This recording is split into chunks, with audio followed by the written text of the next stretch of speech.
பரிவே அணி சேவலினம் பாடும் பணியே பணியாய் அருள்வார். தேடும் கயமா முகனைச் செருவில் சாடும் தனி யானைச் சகோதரனி. திருவருள் பொழிகின்ற திருமுருகன் எழுந்தருளியிருக்கும் திருத்தலங்கள் ஏராளம். திருமுருகனின் கருணையும் அத்திருத்தலங்களில் தாராளம். இருப்பினும் திருமுருகன் எழுந்தருளியிருக்கும் ஆறுபடை வீடு என்பது புராணங்களாலும் சரித்திர சான்றுகளாலும் பக்தர்களாலும் போற்றக்கூடியது. பழம் நீ பழனி. பழனிமலையில் திருமுருகப் பெருமான் எழுந்தருளியிருக்கும் வரலாறை பக்தர்கள் நன்கு அறிவர். ஒரு ஞானப் படத்திற்காக விநாயகப் பெருமானும் திருமுருகப் பெருமானும் போட்டியிட்டு விநாயகப் பெருமானின் மதியின் விளைவால் அப்படத்தை அவர் பெற்றிட சினமுற்று ஏமாற்றமடைந்த திருமுருகப் பெருமான் பழனிமலையிலே எழுந்தருளியிருப்பதாக பெரியோர்கள் கூறுவர். அது ஏமாற்றமா? எம்பெருமான் திருமுருகக் கடவுளுக்கு ஏமாற்றமா? ஒப்புக்கொள்ள இயலுமா? இந்நிலவுலக மக்கள் செய்த அரும்பெரும் தவத்தின் பயனாக அவர் ஏமாற்றம் அடைந்தது போல் நடித்தவர் அல்லவா? அவ்வாறு நடிக்கவில்லை என்றால் பழம் நீ ஆகிய பழனிமலை மீது திருமுருகப் பெருமான் விற்றிருந்து பக்தர்களுக்கு திருக்காட்சி தந்தருள இயலுமா? திருமுருகப் பெருமான் குன்றுதோறும் ஆடல் புரிய வேண்டாமா? தந்தையாகிய சிவபிரான் ஐவகை மன்றுதோறும் ஆடினான். திருவாலங்காட்டில் ரத்தன சபையிலும் சிதம்பரத்தில் பொற்சபையிலும் மதுரையில் வெள்ளி அம்பலத்திலும் திருநெல்வேலியில் தாமிர சபையிலும் திருக்குட்டாலத்தில் சித்திர சபையிலும் நடனமாடினார். அவ்வாறு மன்றாடியாக விளங்கிய தந்தை மனம் மகிழுமாறு அவரது அன்பு மகனாகிய திருமுருகப் பெருமான் குன்றுதோறும் ஆடினார், விளையாடினார். இத்திருக்கருத்தை கந்தபுராணம் ஐவகை மன்றுதுராடிய வள்ளல் காமுரக் குன்றுதுராடிய குமரன் போற்றுவான் என்று குறிப்பிடுகின்றது. பழம் நீ எனப்படுகின்ற பழனியம்பதியில் அருள்மிகு ஸ்ரீ தண்டாயுதபாணி சுவாமி தண்டாயுதத்துடன் திருக்காட்சி பொழிகின்றார்.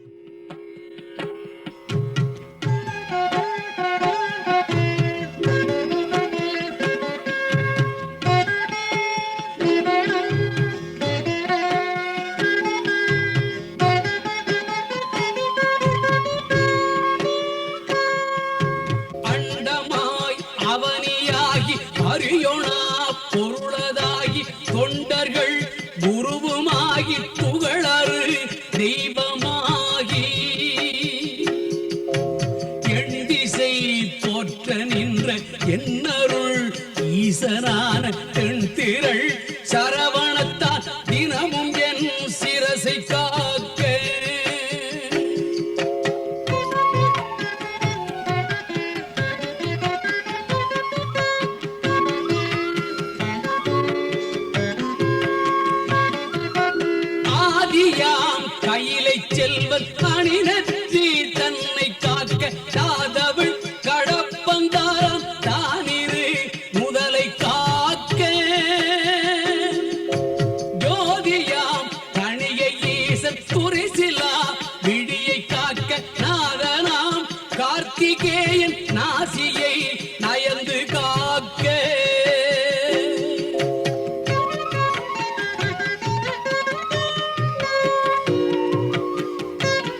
முருகவேள் காக்க நாப்பல் முழுதும் நற்குமரன் காக்க குறிசது கதுப்பை யானை துண்டனார் துணைவன் காக்க திருவுடன் பிடரி தன்னை சிவசுப்பிரமணியன் காக்க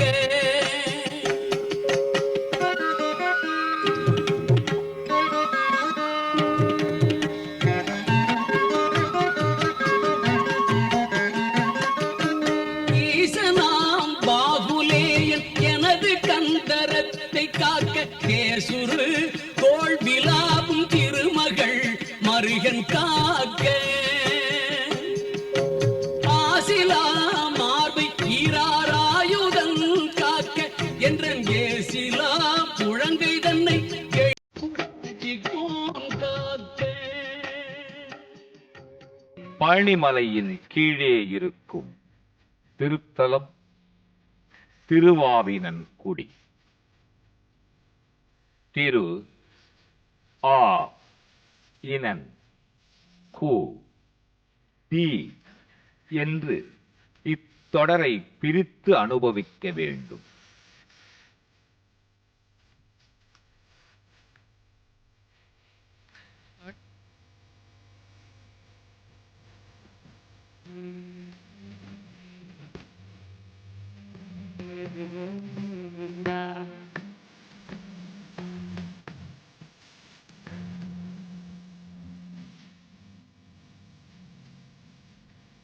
திரு என்பது மகாலட்சுமி.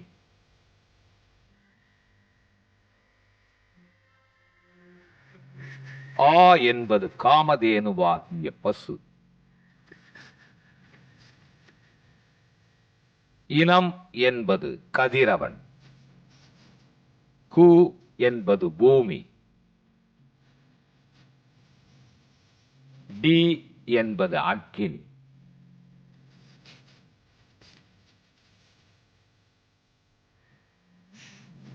இந்த ஐவரும் திருமுருகப் பெருமானை வழிபட்டு தங்கள் குறைகளை தீர்த்து கொண்ட திருத்தலம் என்பதால் அவர்களுடைய திருநாமங்களாலேயே இத்திருத்தலம் திருவாவினன்குடி என்று அழைக்கப்படுகின்றது.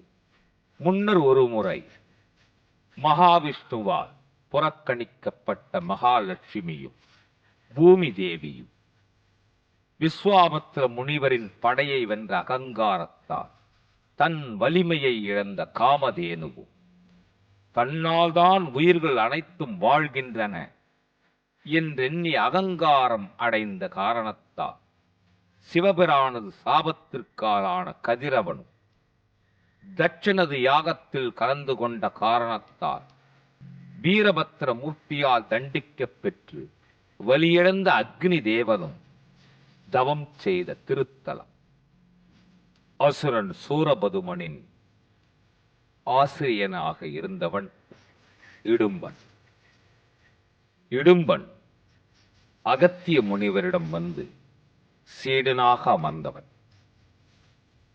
குருவான அகத்தியரின் கட்டளையை நிறைவேற்ற தனது மனைவியான இடும்பியுடன் கைலை மலைக்கு சென்று ஆசிரியரின் ஆணைப்படி சிவகிரி சக்திகிரி ஆகிய 2 குன்றுகளையும் பெயர்த்தெடுத்து இரு புறங்களிலும் காவடியாக கட்டி தன் தோள் மீது பிரமதண்டத்தின் மையப்பகுதியை வைத்துக் கொண்டு வழியில் திருவாவினன்குடிக்கு மேலே ஆகாயத்தில் பறந்தபோது திருமுருகப் பெருமான் அவ்விரு மலைகளையும் அங்கேயே இறங்குமாறு செய்து அவ்விடத்திலேயே நிலைபெறச் செய்து விட்டார்.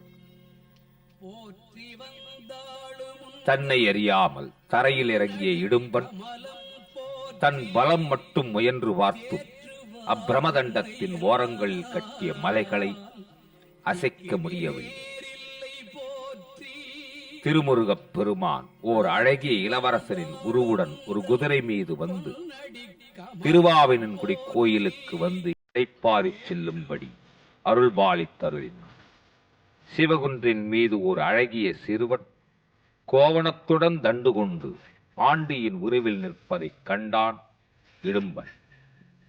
அச்சிறுவனே குமரக் கடவுள் என்பதை உணர்ந்து இடும்பன் வணங்கினான்.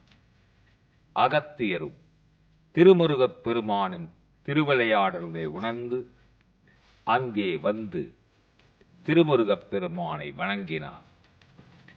இடும்பன் இரு மலைகளையும் காவடி போல் சுமந்து வந்து திருமுருகப் பெருமானின் திருவுருளைப் பெற்றது போல பக்தர்களும் அன்று முதல் மலைக்கு பதிலாக சந்தனம், பால், மலர் போன்ற பொருள்களை கூடைகளில் வைத்து கட்டி காவடியாக எடுத்துச் சொல்லும் வழக்கம் தமிழ்நாட்டில் ஏற்பட்டது. திருமுருகப் பெருமானின் திருவுருளை பெற்று இந்த உலகம் உய்ய வேண்டும் என்ற ஒரே காரணத்திற்காக திருமுருகப் பெருமானின் பூவடியை மனதில் பதித்து காவடியை சுமந்தது ஒரு பக்தி காவியமாகும்.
உலகத்தில் அனைத்து பற்றுக்கோடுகளையும் இழந்தவர்களுக்கு திருமுருகனது அருளே பற்றுக்கோடு. பொன் போன்றவனே, மாணிக்கமே, உபாசகன் துய்க்கும் உலக பொருட்கள் யாவுமாய் உள்ளவனே, அருளை ஊட்டுபவனே, நிலை பெற்றவனே, மயில் வாகனத்தமர்ந்த தேவே, வாழ்க்கை மின்னலைப் போல் விரைவில் மாறக்கூடியதென்பது அறிந்தும் நிலையற்ற இந்த வாழ்வின் மீது நேசம் வைத்த எமது செய்கையை என்னவென்பது? இது ஊழ்வினை பயனின்றி வேறெது? இதனை உணர்த்தவோ திருவாவினன் குடியெனும் திருத்தலத்திலே பழம் நீ என பழனியானாய். ஞானப் பழம் நீ. ஞானத்தை உலகிற்கு உணர்த்துவதற்காக தண்டம் ஏந்திய தண்டாயுதபாணி. ஞான நிலை அடைந்தவர் இது எமது உடம்பு, எமது உடைமை, எமது உயிர் என்று எதையும் பற்றி நிற்பதில்லை. அனைத்தையும் தனது குருநாதனுக்கே அர்ப்பணித்து விடுவர். உலக விஷயங்களில் விருப்பற்றவராகி ஆன்ம விசாரணை, தெய்வீக சங்கம், பாராயணம், தனியிடத்து இருந்து தான் கற்றபடி நிற்றல் என்று காலத்தை கழிப்பர்.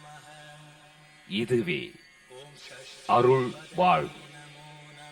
இப்படிப்பட்டவரையும் பிராரப்த வசத்தில் உலக விவகாரங்கள் பற்றிக் கொள்கின்றன.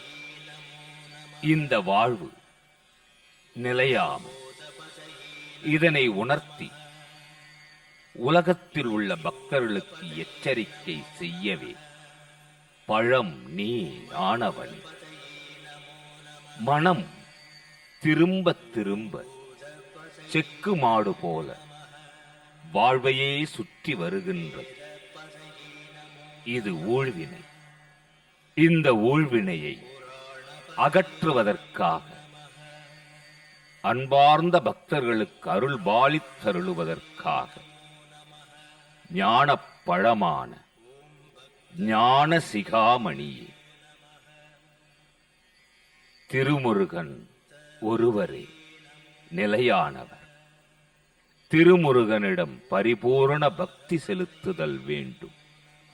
தம்மையே முழுமையாக திருமுருகனிடம் சமர்ப்பித்து விட வேண்டும். விடுபடுவது வீடு. அதில் மூன்றாவது படைவீடு திருவாவினன்குடி என்று திக்கட்டும் போற்றப்படுகின்ற பழனி. பழனியில் ஞான தண்டாயுதபாணி பரம்பொருளான இறைவனைப் பற்றி மனதின் துணை கொண்டு ஆராய்வதே ஞானம்.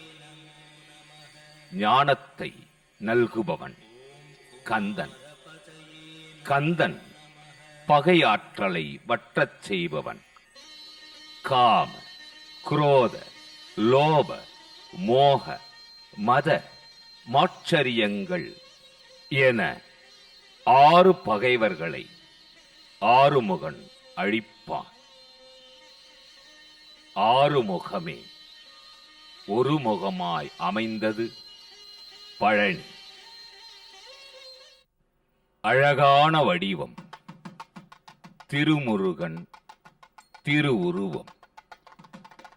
முருகு என்றால் அழகின் வடிவம் என்பது ஒரு பொருள். சுப்பிரமணியம் என்ற சொல் அழகன் என்ற பொருள் பொதிந்தது. முருகன், குகன், கந்தன், ஷண்முகன், சரவணபவன், பாலசுப்பிரமணியன், சேனாபதி ஆகிய நாமங்கள் சுப்பிரமணியனின் பெருமையை விளக்குகின்ற காரணப் பெயர்கள். பெயர்கள் அனைத்தும் பொருள் பொதிந்தவை, அருள் தருபவை. திருமுருகனுடைய குணங்களையும் அனுக்கிரகத் தன்மையையும் அப்பெயர்கள் வெளிப்படுத்துகின்றது. ஆறுமுக ருத்ராட்ச மாலையை பயன்படுத்துவது பக்தர்களுக்கு சிறப்பு. 5 முகமும் ஏற்றதே என்பது பெரியோர்கள் வாக்கு. ஒற்றை நந்தியாவட்டைப்பூ, வில்வம் ஜப சமர்ப்பணத்திற்கு சிறந்தது. ஜபத்திற்கு தலம், மூர்த்தி, தீர்த்தம், கிரி 4ம் உடைய சுப்பிரமணியனின் திருத்தலங்கள் ஏற்றது. அத்திருத்தலங்களில் போற்றக்கூடியது திருவாவினன்குடி என்று புகழப்படுகின்ற பழம் நீ என்கின்ற பழனிமலை. பழனிமலையிலே அருள்மிகு ஸ்ரீ தண்டாயுதபாணி எழுந்தருளி அருள்பாலித்தருளுகின்றார். சித்த மருத்துவர்களால் கையாளப் பெற்ற 9 பாஷாணங்களின் சேர்க்கை ஸ்ரீ தண்டாயுதபாணி சுவாமி. அந்த வடிவே ஓர் மருத்துவ கலவை, மருத்துவ சங்கமம். முருகனை வைத்தியநாதன் என்பதும் பொருத்தமான ஒரு சொல். பழனி ஆண்டவரின் பண்டார திருக்கோலத்தை ஓவியமாக இல்லத்தில் இருத்தி வைக்கலாமா என்பது ஒரு சிலரின் கேள்வி. அந்த ஓவியத்தை இல்லத்தில் வைத்திருந்தால் இல்லத்தில் இருப்போரும் பண்டாரமாகி விடுவோம் என்ற பயம் ஏற்படுவது உண்டு. அது வீணான அச்சம். ஆன்மீகத்தில் தெய்வ மூர்த்தங்களில் எந்த திருக்கோலமும் பக்தர்களுக்கு கெடுதல் விளைவிக்காது என்பது திண்ணமான வார்த்தை. பழனியிலே பாபத்தை போக்குகின்ற சரவணப் பொய்கை. கங்கைக்கு ஒப்பான சரவணப் பொய்கை திருமுருகன் திருத்தலங்களிலே காணப்படுவது உண்டு. இருப்பினும் சரவணப் பொய்கை என்பது இமயத்தின் உச்சியில் மட்டுமே இருக்கின்றது. பழம் நீ எனப்படுகின்ற பழனியில் தல விருட்சம் நெல்லி மரம். நெல்லி நெடிய ஆயுளை வளர்ப்பதாகும். மனிதனுக்கு தேவையான சுண்ணாம்பு சத்துக்களையும் ஊட்டச்சத்துக்களையும் கொடுப்பது நெல்லி. பழனி மலையினிலே, அந்த பழனி மலையினிலே மலையாக மனம் இருந்தால் மனதில் பழனி எழுந்தருளுகின்றான்.